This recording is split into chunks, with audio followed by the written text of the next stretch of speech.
ওজনের মধ্যে কম দেওয়া, দাড়িপাল্লায় কারচুপি করা, এটা শুআয়ব আলাইহিস সালাতু ওয়াস সালামের উম্মতের মাধ্যমে এই দাড়িপাল্লায় কারচুপি করাটা শুরু হয়।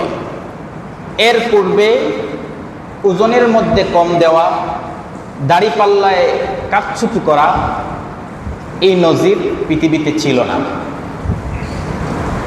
এদের ব্যাপারে দাড়িপাল্লায় কারচুপি করে যেই ব্যবসায়ীরা, এদের ব্যাপারে আল্লাহ তাআলা কুরআনুল কারীমের ৮৩ নম্বর সূরা সূরাতুল মুতাফফিফিনের মধ্যে বলছেন, ওয়াইলুল লিল মুতাফফিফিন আল্লাযীনা ইযা ইক্তালু আলান নাসি ইস্তাওফুন ওয়া ইযা কালুহুম আও ওয়াজানুহুম ইউখসিরুন আলা ইয়াযুন্নু উলাইকা আন্নাহুম মাবউসুন। সুবহানাল্লাহ। আল্লাহ তাআলা বলছেন, ওয়াইলুল লিল মুতাফফিফিন, ধ্বংস ওই ব্যক্তিদের জন্য, জাহান্নাম ওই ব্যক্তিদের জন্য, ওয়াইল ওই ব্যক্তিদের জন্য যারা ওজনের ক্ষেত্রে কারচুপি করে, যারা মাপের ক্ষেত্রে কারচুপি করে, তাদের ব্যাপারে আল্লাহ তাআলা বলেন ওয়াইলুল লিল মুতাফফিফিন, তাদের জন্য ধ্বংস, তাদের জন্য জাহান্নাম, তাদের জন্য ধ্বংস। আল্লাহ তাআলা বলেন আল্লাযীনা ইযা ইক্তালু আলান নাসি ইস্তাওফুন, আল্লাযীনা ইযা ইক্তালু আলান নাসি ইস্তাওফুন। আল্লাহ বললেন এই মানুষগুলো যখন নিবে তখন নেওয়ার সময় ঠিকঠাক মতো নিবে, কিন্তু যখন দিবে দেওয়ার সময় তখন ঠিকঠাক করে দিবে না। ওজনের মধ্যে কারচুপি কেমনে করে? আল্লাহ বলছেন আল্লাযীনা ইযা ইক্তালু আলান নাসি ইস্তাওফুন ওয়া ইযা কালুহুম আও ওয়াজানুহুম ইউখসিরুন। যখন নিবে নেওয়ার সময় তারা কম নিবে না, কিন্তু যখন তারা দিবে দেওয়ার সময় তারা ঠিকঠাক দিবে না।